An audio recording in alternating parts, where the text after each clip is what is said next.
A constant voltage of 50 volt is maintained between points A and B of the circuit shown in the figure. The current through the branch CD of the circuit is.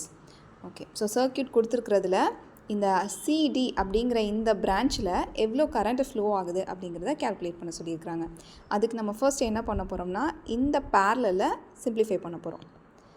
So formula வந்து R1 R2 divided by R1 plus R2. So 1 times 3 divided by 1 plus 3ன்னு வந்துடும். அதே மாதிரி இந்த parallel இது வந்து 2 into 4 divided by 2 plus 4ன்னு வந்துடும். இப்போ இந்த ரெண்டு பேரலையும் சிம்பிளிஃபை பண்ணிட்டோம் அப்படின்னோம்னா அது A and Bக்கு சீரீஸில் வந்துடும். அப்போ சீரீஸ் என்ன பண்ணணும், just we have to add. இப்போ 3 divided by 4 plus 8 divided by 6ன்னு வந்துடும். இது ரெண்டையும் சால்வ் பண்ணுறதுக்கு we just have to take LCM. LCM எடுத்தால் போதும் இல்லையா? ஸோ LCM எடுத்தோம்னா நமக்கு டினாமினேட்டரில் 12 வந்துடும், நியூமரேட்டரில் இங்கே 9 + 16. ஸோ 25/12.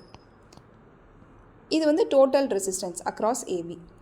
இப்போ நமக்கு டோட்டல் வோல்ட்டும் வந்து 50 வோல்ட்டு தான் வந்து கொடுத்துருக்குறாங்க கொஷினில். So total current across the circuit வந்து I is equal to V/R ohm's law use பண்ணி கேல்குலேட் பண்ணிடலாம். ஸோ V வந்து எவ்வளோ 50, R வந்து 25 divided by 12. ஸோ இதை சிம்பிளிஃபை பண்ணால் போதும், நமக்கு டோட்டல் கரண்ட் கிடச்சிரும். So which is equal to 50 into 12/25. So 2 times cancel ஆகும். So 24 ampere. So total current சர்க்யூட்டில் வந்து 24 ஆம்பியர். நமக்கு என்ன வேணும்னா கரண்ட் அக்ராஸ் CD தான் வேணும். ஸோ அப்போ அதை கண்டுபிடிக்கணும்னா நம்ம என்ன பண்ணோம்னா இந்த 1 ohm ரெசிஸ்டர்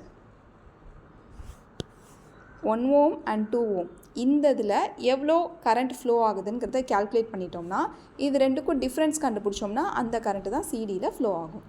ஸோ நம்ம இண்டிவிஜுவலாக 1 ohm ரெசிஸ்டன்ஸில் எவ்வளோ கரண்ட்டு, 2 ohm ரெசிஸ்டன்ஸில் எவ்வளோ கரண்ட் வந்து இருக்குங்கிறத நம்ம கேல்குலேட் பண்ணணும். ஸோ அதை பண்ணலாம். ஃபஸ்ட்டு 1 ohm ரெசிஸ்டர் எடுத்துக்கலாம். So current across 1 ohm. So 1 ohmல எவ்வளோ கரண்ட் இருக்கிறது எப்படி கேல்குலேட் பண்ணுவோம், டோட்டல் கரண்ட்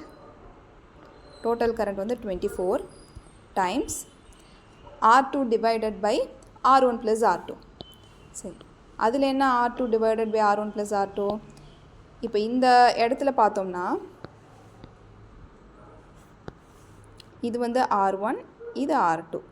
எனக்கு R1ல் தான் எவ்வளோ கரண்ட் இருக்குன்னு தெரியணும். அப்போ அதை கேல்குலேட் பண்ணோம்னா total current multiplied by R2 divided by R1 plus R2. So இது நம்ம தியரியில் படிச்சுருப்போம் இல்லையா, அதே தான் இங்கே அப்ளை பண்ண போகிறோம்.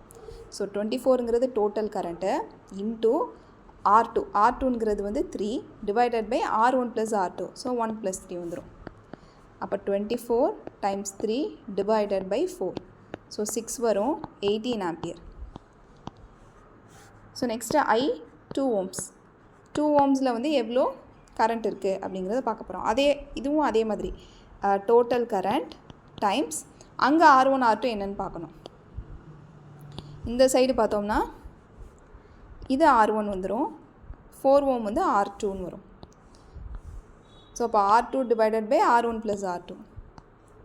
R2ங்கிறது 4 divided by R1 plus R2. So அப்போ என்ன வரும், 24 times 4 divided by 6. ஸோ 4 வரும், 4 4s are 16 ஆம்பியர்.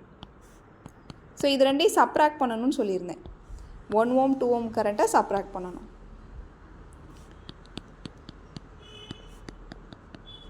இது ரெண்டையும் சப்ராக்ட் பண்ணால் தான் சிடியில் எவ்வளோ கரண்ட்டு நமக்கு தெரியும். அப்போ சிடி பிரான்ச்சில் எவ்வளோ கரண்ட் ஃப்ளோ ஆகுதுன்னா 18 - 16 which is equal to 2 ampere. இவ்வளோ தான் ஆன்சர்.